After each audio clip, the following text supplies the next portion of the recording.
Hi guys, welcome to Rupesh talks. Mutton குஸ்காவா. இன்னைக்கு இந்த வீடியோவில் நம்ம கூட ஜாயின் பண்ண போகிறது என்னோட ஃப்ரெண்ட்ஸ் ராஜ்குமார், சதீஷ் அண்ட் சூரஜ். பொதுவாக நம்ம தமிழ் சினிமாவில் 2004 2012 வரைக்குமே எடுத்துக்கிட்டோம்னா நிறைய கமர்ஷியல் சினிமாஸ் ரிலீஸ் ஆச்சு. கில்லி, பில்லா, தில் தூள், சிங்கம், இந்த மாதிரி நிறைய கமர்ஷியல் படம் வந்துச்சு. அப்போலாம் அந்த டைம்ல பார்த்தீங்கன்னா போதும், இந்த கமர்ஷியல் சினிமா வேற ஏதாவது படம் வந்தால் நல்லா இருக்கும் அப்படின்னு தோணிருக்கு. அப்போ இப்போ ரீசெண்டாக வந்து பார்த்தீங்கன்னா அந்த கமர்ஷியல் சினிமாஸ்க்கான அந்த பற்றாக்குறை இருந்திருக்கு, அதோட டிமாண்ட் இருந்திருக்கு. அதனால தான் அதோட ரிசல்ட் தான் இப்போ கருப்பு வந்து பயங்கர பிளாக் பஸ்டர் ஆயிருக்கு. லாஸ்ட் இயர் பார்த்தீங்கன்னா ஜிபியு, இந்த வருஷம் பார்த்தீங்கன்னா கருப்பு வந்து பிளாக் பஸ்டர் ஆயிருக்கு. இப்போ காலகாலமாக பார்த்தீங்கன்னா தமிழ் சினிமாவே ஒரு லூப்குள்ள மாட்டின மாதிரி தான் இருக்கும். இப்போ அப்போலாம் கமர்ஷியல் சினிமாஸ் நிறைய வந்தது. அதுக்கப்புறம் பார்த்தா காமெடி படங்கள் நிறைய வர ஆரம்பிச்சது. சிவா மனுஷ சக்தி, வாசன் கிர பாஸ்கரன், அப்புறம் வருத்தப்படாத வாலிபர் சங்கம், இந்த மாதிரி நிறைய படம் வந்துச்சு. அதுக்கப்புறம் பார்த்தீங்கன்னா ஹாரர் ஜானர்ல நிறைய மூவி வந்துச்சு, இஷ்டத்துக்கு எக்கச்சக்கமா வந்தது. அதுக்கப்புறம் பார்த்தீங்கன்னா அந்த Lokesh Kanagaraj type of movies, action movies, நிறைய ரத்தம் தெறிக்க மூவிஸ்லாம் வர ஆரம்பிச்சது. இப்போ பார்த்தீங்கன்னா வந்து இந்த பிஆர் ஜானர்ல, அதாவது கமிங் ஆஃப் ஏஜ் சொல்லிட்டு நிறைய கிரிஞ்சான மூவிஸ் நிறைய வந்துட்டு இருக்கு. ஸோ இந்த மாதிரி காலகாலமாக பார்த்தீங்கன்னா நிறைய வந்து ஒரு ஜானருக்குள்ளேயே மாட்டிட்டு ஒரு லூப்பா இருந்திருக்கு தமிழ் சினிமா. இந்த லூப்ல எதுவுமே இல்லாமல் இந்த காலகட்டத்திலையும் வந்து ஒரு நல்ல ஒரு தரமான ஒரு அழகான அண்டர்ரேட்டட் மூவிஸ் நிறைய தமிழ் சினிமாவில் வந்திருக்கு. ஸோ அதை கவர் பண்ணுறது தான் இந்த வீடியோ. ஸோ நீ என்ன நினைக்கிறேன்? நான் என்ன நினைக்கிறேன்னா, இப்போ தமிழ் இண்டஸ்ட்ரியே ஆக்சுவலி ரொம்ப அண்டர் ரேட்டட் தான். ஏன்னா மற்ற இண்டஸ்ட்ரி வச்சு கம்பேர் பண்ணும்போது தமிழ் இண்டஸ்ட்ரி மட்டும்தான் எல்லாமே கவர் பண்ணியிருக்கு. For example science fiction, horror, action, comedy, drama, sentimental movies, அப்படி எல்லாமே கவர் பண்ணியிருக்கு. அதில் சயின்ஸ் ஃபிக்ஷன்னு பார்த்தோம்னா எல்லாமே இருக்குது. ஃபார் எக்ஸாம்பிள் இப்போ டைம் ட்ராவலில் ஒரு 2-3 படம் வந்துச்சு. ஜாம்பி, டைம் லூப்பு, அதுக்கப்புறம் இந்த டெசராக்ட் கான்செப்ட். அதுவும் இந்த டெசராக்ட் கான்செப்டில் முதல்ல அதை ஷோ பண்ணி காட்டினது வந்து நம்ம ஹவுஸ் மேட்ஸ்னு ஒரு படம். அதான் இருக்கல ரொம்ப அண்டர் ரேட்டடு, யாருக்குமே தெரியாது அந்த படம், நிறைய பேருக்கு தெரியல அந்த படம் வந்தது. அது அந்த படம் இப்போ ZEE5ல அவைலபிள் தான். அந்த படத்தோட கான்செப்ட் வந்து என்னன்னா, 2 கப்புள்ஸ் இருப்பாங்க, அவங்க முதல்ல ஒரு வீடு வாங்குவாங்க. அதில் வந்து அந்த வாலில் வந்து திடீர்னு பார்த்தா அவங்களுக்கே தெரியாமல் இன்னொரு கோஸ்ட் வந்து கம்யூனிகேட் பண்ணுற மாதிரி இருக்கும். ஃபர்ஸ்ட் அது ஒரு ஹாரர் மூவி மாதிரி தான் நமக்கும் தோணும். அது வந்து ஒரு டைம் லூப்பாக மாறிட்டு அது வேற ஒரு டைமென்ஷனில் வந்து அவங்க கிட்ட கம்யூனிகேட் பண்ணி இது எங்கள் வீடுன்னு சொல்லிட்டு அந்த ஒரு அலப்பற காமெடி அந்த மாதிரி போயிட்டு இருக்கும். One of the underrated gem அந்த படம் கூட. சரி, இப்போ நீ சொன்ன மாதிரி டைம் டிராவல் மட்டும் இல்லை, அனிமேஷன்ஸ்லையும் நீங்கள் பார்த்தீங்கன்னா சூப்பர் ஸ்டார் நடிச்சு அவங்க பொண்ணு டைரக்ட் பண்ண கோச்சரியான் இருக்கு. அது வந்து அந்த டைம்லயே வந்து 3D மோஷன்ஸ்லாம் வந்து கேப்சர் பண்ணி, அதுவும் அதனால் அந்த கேரக்டர் வைஸ் நீங்கள் பார்த்தீங்கன்னா 3Dல கொஞ்சம் சொதப்பிட்டாங்க. ஆனால் கதை வைஸ் பார்த்தா நல்ல கதை. அப்போ வந்த புதுசில் கதையை மட்டும் பார்க்காம அவங்க கேரக்டரும் சேர்த்து பார்த்தனால அந்த படத்தை வந்து எல்லாரும் டிஸ்லைக் பண்ணிட்டாங்க. ஆனால் அவங்க போட்ட எஃபெக்ட் வந்து ரொம்ப பெரிய எஃபெக்ட். ஏன்னா அந்த டைம்ல 3D மோஷன் வச்சு எடுக்கிறதுன்றது ஒரு பெரிய விஷயம். அதனால நான் கோச்சரியான் சொல்றேன். இப்போ நம்ம ராஜு சொன்ன மாதிரி கோச்சரியான் வந்து இருக்குல்ல ரொம்ப அண்டர் ரேட்டட் மூவி. நான் ஏன் அப்படி சொல்லுவேன்னா, இந்தியாவிலே மோஷன் கேப்சருங்கிற கான்செப்டும் முதல்ல யூஸ் பண்ணதே நம்ம தமிழ் சினிமா தான். அது வந்து இன்ட்ரடியூஸ் பண்ணதும் நம்ம சௌந்தர்யா ரஜினிகாந்தோட பொண்ணு, with the help of KS Ravikumar director. செல்வராகவனோட தம்பி செல்வராகவன் நம்ம கஸ்தூரி ராஜாவோடைய பையன். இந்த படம் வந்து ஆக்சுவலி ஸ்டோரி வைஸ் ரொம்ப ஸ்ட்ராங். பாகுபலி விட ஓரளவுக்கு சூப்பராக இருக்கும் அந்த படம். அதுக்கு ஒரு செகண்ட் பார்ட்டுக்கு வேற லீடு வேற கொடுத்துட்டாங்க. அது வரும்னு பார்த்தப்போ படம் வந்து அந்த பட்ஜெட்டுக்கு ஏற்றபடி தான் கலெக்ஷன் வந்ததுனால அந்த படத்தை ட்ராப் அவுட் பண்ணிட்டாங்க. But one of the most underrated movie. தைரியமா ட்ரை பண்ணலாம். ஏன்னா ஏஆர் ரஹ்மானோட சாங்ஸே ரொம்ப அண்டர் ரேட்டடா இருக்கும் அந்த படத்துல. இப்ப நான் மட்டும் தான் இருக்கேன்.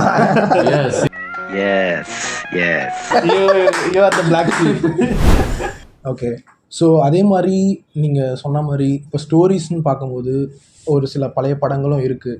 லைக் ஒரு சென்டிமெண்ட், ஒரு லவ், ஒரு மெச்சூரான ஒரு ஸ்டேட் ஆஃப் மைண்ட், அதை பற்றின ஒரு எக்ஸ்ப்ளனேஷன் கொடுக்குற ஒரு மூவி தான் வந்து ஆதலால் காதல் செய்வீர். ஸோ இது நிறைய பேர் வந்து ரிலீஸ் ஆனப்போ அதை மோஸ்ட்லி கேர் பண்ணலை. ஏன்னா வந்து அதில் இருந்த ஆக்டர்ஸ்லாம் வந்து பார்த்திங்கன்னா யாரும் பெரிய ஆளுங்கள்லாம் கிடையாது, ரொம்ப சின்ன பசங்க. ஸோ எல்லாமே மோஸ்ட்லி புதுமுகங்கள். பட் ஆனால் அதில் இருந்த ஒரு ஸ்டோரி லைன் பார்த்திங்கன்னா ரொம்ப டீப்பான ஒரு விஷயம். ஸோ இது எப்படின்னா, இது ஜஸ்ட் ஒரு லவ்னு இல்லாமல் அந்த ஒரு ஏஜில் அந்த ஒரு பசங்களோட மென்டாலிட்டியை பற்றி ஒரு பிக்சரை வந்து நல்லாவே கொடுத்துருப்போம். ஸோ அந்த டேரக்டர் வந்து இதை ரொம்ப நல்லா ஷோகேஸ் பண்ணியிருப்பாங்க. லைக் வந்து அந்த சேஞ்ச் ஆஃப் மைண்ட், அந்த ஒரு ஃபேஸ் ஆஃப் லைஃப், அந்த ஒரு காலேஜ் டேஸ், இந்த ஒரு மேன் உமன் அவங்களுக்குள்ளே இருக்கிற அந்த பாண்ட், ப்ளஸ் அதில் அவங்க பண்ணுற ஒரு அவசரமான முடிவுகள், அந்த டிசிஷன்ஸோடைய கான்சிக்வன்சஸ் இதெல்லாமே வந்து ரொம்ப நல்லா காட்டியிருப்பாங்க. ஒரு லவ் மட்டும் இல்லாமல் அதில் அவங்க பண்ணுற ஒரு என்ஜாய்மெண்ட், ஒரு ஜாலி ஃபேஸ், ப்ளஸ் அதனால் வர ப்ராப்ளம்ஸ், அந்த ஃபேமிலி இஷ்யூஸ், பட் அதோடு சேர்த்து அவங்க எடுக்கிற அந்த தப்பான டிசிஷன்ஸ், அதனுடைய கான்சிக்வன்ஸ் அந்த எண்ட் ஆஃப் த மூவியில் நீங்கள் பார்க்கும்போது லிட்ரலி ஒரு மைண்ட் ப்ளோயிங்கான மூவிங்க. நீங்கள் கண்டிப்பாக அதை ட்ரை பண்ணியே ஆகும். சரி, இன்னொரு மூவி வந்து எனக்கு ஞாபகம் வருது பார்த்தீங்கன்னா, ராஜதந்திரம்னு ஒரு மூவி வந்துச்சு. அது நான் வந்து அது ரெஜினா கேசண்டா தவிர மற்ற யாருமே வந்து தெரியாது அந்த படத்தில். ரொம்ப ஒரு நியூ ஏஜ் ஆக்டர்ஸ் அவங்க தான் இருப்பாங்க. ரொம்ப ஒரு நார்மலாக ஒரு லவ் ஸ்டோரி மாதிரி ஸ்டார்ட் பண்ணுற அந்த மூவி வந்து ஒரு ஹைஸ் த்ரில்லர் மாதிரி போகும். அது ரொம்ப ஒரு பரபரப்பாக பயங்கர ஆக்ஷனாக இருக்கும். அது எங்கேயுமே வந்து போர் அடிக்குது இல்லை ஏதாவது ஒரு லூப் ஹோல்ஸு கிளீஷேவாக இருக்குது அப்படிலாம் சொல்ல முடியாது. ரொம்பவே ஒரு இன்ட்ரெஸ்டிங்காக இருக்கும். அந்த டைமில் வந்து அது அந்த அளவுக்கு யாருமே ரிசீவ் பண்ணல. ஏன்னா நியூ ஏஜ் ஆக்டர்ஸ்னால யாருமே வந்து பார்க்கல அந்த மூவி. அதுக்கப்புறம் கொஞ்சம் கொஞ்சமாக பேசப்பட்டது. ஒன் ஆஃப் த அண்டர்ரேட்டட் த்ரில்லர்ஸ்னால் தமிழ் சினிமாவில் நான் ராஜதந்திரம் சொல்லுவேன். அதே மாதிரியே ராஜதந்திரன் 2 எடுப்பான்னு சொன்னாங்க. பட் டியூ டு இவர் சொன்ன மாதிரி தான் ரொம்ப அண்டர்ரேட்டடாக போனனால ப்ரொடியூசர்ஸ்க்கும் அந்த டைமில் கான்ஃபிடன்ஸ் இல்லை, அந்த படமே ட்ராப் அவுட். கோச்சடையான் மட்டும்தான் மோஷன் கிராஃப் யூஸ் பண்ணி தமிழ் சினிமாவில் ஃபர்ஸ்ட் டைம் பண்ணல. அதே மாதிரி சூப்பர் ஹீரோ மூவிஸும் தமிழ் சினிமாவை ட்ரை பண்ணலாம்னு சொல்லி மிஸ்கின் ட்ரை பண்ணாரு. ஸோ அதுவும் வந்து ஃப்ளாப்பு தான். ஆனால் ஸ்டோரி வைஸ் ஓகேவா தான் இருக்கும். ஏன்னா சூப்பர் ஹீரோ மூவி இது தமிழில் யாருமே ட்ரை பண்ணதும் கிடையாது. ஜீவா அப்புறம் பூஜா ஹெட்ஜே வந்து போட்டு ஒரு படம். ஆனால் ஸ்டோரி வைஸ் நீங்கள் பார்த்தீங்கன்னா அது ஒன்றுமே இருக்காது. அவன் சும்மா கராத்தே பழகுவான், அப்புறம் அது வந்து சூப்பர் ஹீரோவான், அப்புறமேட்டு போய் காப்பாற்றுவான். அது இதுதான் இருக்கும். அது ஸ்டோரி வைஸ் அதுதான். மின்னல் முரளி பார்த்தீங்கன்னா அந்த மாதிரி தான் இருக்கும் ஸ்டோரி. ஆனால் வந்து மக்கள் வந்து இந்த மாதிரி ஒரு அனிமேஷன் மூவியோ இல்லைன்னா சூப்பர் ஹீரோ மூவியோ எடுத்துகிட்டு வராங்கன்னா கதை மட்டும் பார்க்க மாட்டாங்க. இப்போ நம்ம எப்படி அவெஞ்சர்ஸ்லாம் கேரக்டரோட பார்க்குறோமோ அதே மாதிரி இதுவும் கேரக்டர்ஸ் நல்லா இருந்ததான் பார்க்கலாம். பட் ஆனால் வந்து என்னை பொறுத்த வரைக்கும் முகமுடி பார்த்தீங்கன்னா அதில் ஸ்டோரி ஆக்டர்ஸ்ன்றதை விட அதை அவங்க போர்ட்ரேட் பண்ணதில் இன்னும் கொஞ்சம் நல்லா இம்ப்ரூவ் பண்ணியிருக்கலான்றது தோணும். ஏன்னா ஆக்ஷன் வைஸ் எப்படின்னா நீங்கள் நார்மல் சூப்பர் ஹீரோ மூவிஸில் வந்து நீங்கள் பார்க்குற எல்லாமே நம்ப முடியாத மாதிரியான திங்ஸ் இருக்கும். பட் முகமுடியை பொறுத்த வரைக்கும் அந்த மாதிரி சூப்பர் நேச்சுரல் திங்ஸ்லாம் ஒன்றும் கிடையாது. ஸோ பேசிக் அவனுடைய ஸ்கில்ஸை பேஸ் பண்ணி தான் வந்து அந்த ஃபைட் சீன்ஸாக இருக்கட்டும், எந்த ஒரு ஆக்ஷன் சீன்ஸாக இருக்கட்டும், அது வந்து பியூர் அண்ட் பியூர் அந்த குன்ஃபோ ஸ்கில்ஸில் தான் இருக்கும். ஸோ அது வந்து மோஸ்ட்லி வந்து நம்புற மாதிரி இருக்கும், ரொம்ப ஒரு ஹைப்டு மூவி மாதிரி இல்லாமல். அண்ட் ஸ்டோரி வைஸுமே நல்லா தான் இருக்கும். பட் எனக்கு பொறுத்த வரைக்கும் அந்த காஸ்டியூமில் கொஞ்சம் இம்ப்ரூவ்மெண்ட்ஸ் பண்ணியிருக்கலாம். ப்ளஸ் அந்த சீன்ஸ் அதெல்லாம் கொஞ்சம் இம்ப்ரூவ் பண்ணியிருந்தாங்கன்னா கண்டிப்பாக அது இன்னும் கொஞ்சம் நல்லா ஓடி இருக்கும்னு எனக்கு தோணுது. சாங்ஸ்லாம் கூட சூப்பராக இருக்கும் அந்த படத்தில். கண்டிப்பாக அந்த படத்தில் அண்டர்ரேட்டடாக சாங். சரி, அண்டர்ரேட்டட்னா இன்னும் ஒரு 2 படம் எனக்கு தோணுது. ராஜு முருகன் டைரக்ஷனில் வந்த குக்கு அண்ட் ஜிப்சி. குக்குவோட ஆல்பம் வந்து பயங்கரமாக இருக்கும். அப்போலாம் அந்த ஃபோன் அவ்வளோவா இல்லாததுனால டவுன்லோட் பண்ணி கேட்டதுனால பாட்டுலாம் ஃபுல்லாக கேட்டுருவேன். அப்போ அந்த பாட்டுக்காக அந்த படம் போய் பார்த்து ரொம்ப எமோஷனலாக கனெக்ட் ஆச்சு. 2 பேருக்குமே வந்து கண்ணு தெரியாது.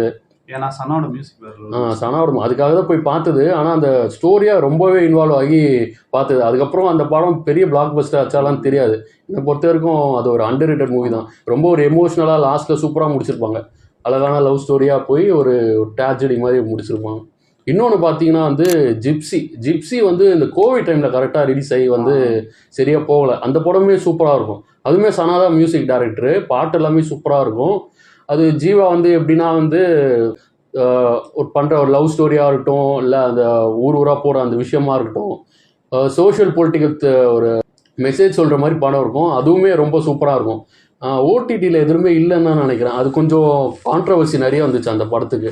தியேட்டர்லுமே பெருசாக போகல. ஆனால் நிறைய எஃபோர்ட் போட்டு ரொம்ப நாளாக எடுத்த படம் அது. ஸோ அதுவுமே ரொம்ப சூப்பராக இருக்கும். இப்போ நம்ம தமிழ் சினிமாவில் வந்து நிறைய ஜானர் கவர் பண்ணியிருக்கோம். அதில் இன்னொன்று வந்து மென்டல் ஹெல்த் இஷ்யூஸு, அது கான்செப்ட் கொண்டு வந்தார். ஏன்னா ஆலவந்தன் படம் அது எனக்கு ரொம்ப பிடிச்ச படம், சின்ன வயசில் நான் பார்த்தது. ஏன்னா அந்த படத்தில் வந்து ஸ்கிட்சோஃப்ரேனியா, அதுக்கப்புறம் சைல்டு ட்ராமா பற்றி எல்லாம் நல்லா எக்ஸ்பிளைன் பண்ணியிருப்பான் அந்த படத்தில். அதாவது 2 ட்வின்ஸ் இருக்கும், அதால் அவங்களோட சைல்டுஹுட் எப்படி பாதிச்சிச்சு, இதால் நந்துங்கிற கேரக்டருக்கு வந்து எப்படி அந்த மென்டல் ஹெல்த் இஷ்யூ பாதிச்சு அந்த குடும்பத்துக்கு என்னெல்லாம் பிரச்சனை வருது. அதில் அவன் அண்ணனோட கேரக்டருக்கு வந்து ஒரு ஒய்ஃப் வந்துடுவாங்க, அவங்களால என்னெல்லாம் இஷ்யூஸ் வருதுன்னு சொல்லிட்டு தான் இந்த படம் ஃபுல்லாக கவர் பண்ணியிருப்பாங்க. One of the most underrated gems of Tamil cinema. Quentin Tarantino இது வந்து ஆலவந்தன் பார்த்து இன்ஸ்பயர் பண்ணி தான் அவர் கில் பில்ல வந்து இதே மாதிரி அனிமேஷன் சீக்வன்ஸ் எல்லாம் கொண்டு வந்தாங்க. ஆமா, ஆனா என்ன அவர் எடுக்கிற படங்கள் தான் நிறைய பேருக்கு புரியுறது இல்லை. ஆமா, அது ஒரு இன்னொன்னு என்னன்னா, சின்ன வயசுல இந்த வரைக்கும் இந்த படம் நான் பார்த்ததே இல்லை. ஆலவந்தன் சின்ன வயசுல கேபிள் டிவி போடப்போ எங்க அம்மா வீட்டுல பார்க்கவே விட மாட்டாங்க. அதுல என்னதான் இருக்குன்னு நான் பார்த்ததே இல்லை, கிடையாது இன்னும் வரைக்கும். ஃபேமிலியோட பார்க்க முடியாது. அப்புறம் இன்னொரு அண்டர்ரேட்டட் ஜெம்னு எது பார்க்கலாம்னா, அது பார்த்திபன் தான் சார் தான் முதல்ல வந்து ஒரு எக்ஸ்பெரிமெண்டல் மூவி ட்ரை பண்ணலாம்னு சொல்லிட்டு ஒரே ஆக்டர் வச்சு, அதாவது இவர் தான் அந்த ஆக்டர், அவரை மட்டும் வச்சுட்டு ஃபுல் அண்ட் ஃபுல் அந்த சப்ஜெக்ட் ஃபுல்லாக அவரே கவர் பண்ணுற மாதிரி ஒரு படம் தான் ஒத்த செருப்பு சைஸ் 7. அது சினிமாட்டோகிராஃபர் கூட அவர் தானா? அவரே வச்சு அவரே எடுத்தது. ஆமாம், எஸ். அந்த ஸ்டோரி கூட அவர் தான், எடிட்டிங் அவர் தானா? அது எனக்கு தெரியல. இந்த பழைய டிஆர் படத்துல எல்லாமே அவர் எழுத்து, வசனம், இயக்கம், நடிப்பு, திரைக்கதை இருக்கலாம். எல்லாரோட கப் ஆஃப் டீ வராது அந்த படம், எல்லாருக்கும் அது பிடிக்கணும்னு அவசியம் இல்லை. ஆனா அவருக்கு வந்து விகடன் அவார்ட்ஸ் எல்லாம் கிடைச்சிருக்கு இந்த படத்துக்கு. பட் அந்த விகடன் அவார்ட்ஸ் தானே வேணான்னு சொல்லிட்டு அந்த படம் தான். இனிமே விகடனில் விருது இல்லாட்டியும் பரவாயில்ல, இதையே நான் விருதாக எடுத்துக்கிறேன். இனிமே விகடனில் தான் நான் விருது பெற விரும்பலை அப்படிங்கிறத மட்டும் நான் இங்கே பதிவு செய்ய விரும்புகிறேன். ஆக்சுவலி இந்த படம் வந்து கண்டிப்பாக ஒன் டைம் பார்க்கலாம், once in a life time. இன்னொரு படம் எனக்கு ஞாபகம் இருக்குன்னா, அதே கண்கள்னு ஒரு படம். நான் வந்து இங்கிலீஷில் நிறைய த்ரில்லர்ஸ்லாம் வந்து பார்த்துருக்கேன். ஆனால் தமிழில் அந்த அளவுக்கு த்ரில்லர் வந்து ரொம்ப ரேர் தான். ராட்சசனுக்கு அப்புறம் தான் அந்த ஜானரே ரொம்ப பூம் ஆச்சு. ஸோ அதே கண்கள் வந்து ஒரு தீம் மியூசிக் மட்டும்தான் நான் கேட்டிருக்கேன். அந்த தீம் மியூசிக் வச்சு இந்த படம் பார்க்கலான்னு பார்த்து ரொம்பவே சூப்பராக இருக்கும். ஒரு த்ரில்லர், பயங்கரமான த்ரில்லர், அதுவுமே ஒரு அண்டர்ரேட்டடான மூவி. அவ்வளோதான், எங்களுக்கு தெரிஞ்ச அண்டர்ரேட்டட் மூவிஸ்லாம் சிலது சொல்லியிருக்கோம். இன்னும் நிறைய மிஸ் பண்ணியிருப்போம். அது உங்களுக்கு தெரிஞ்சதுன்னா கமெண்ட்டில் சொல்லுங்கள். இந்த வீடியோ எப்படி இருக்குன்னு அப்புறம் மறக்காமல் அதுலேயும் கமெண்ட்டில் சொல்லுங்கள். பை.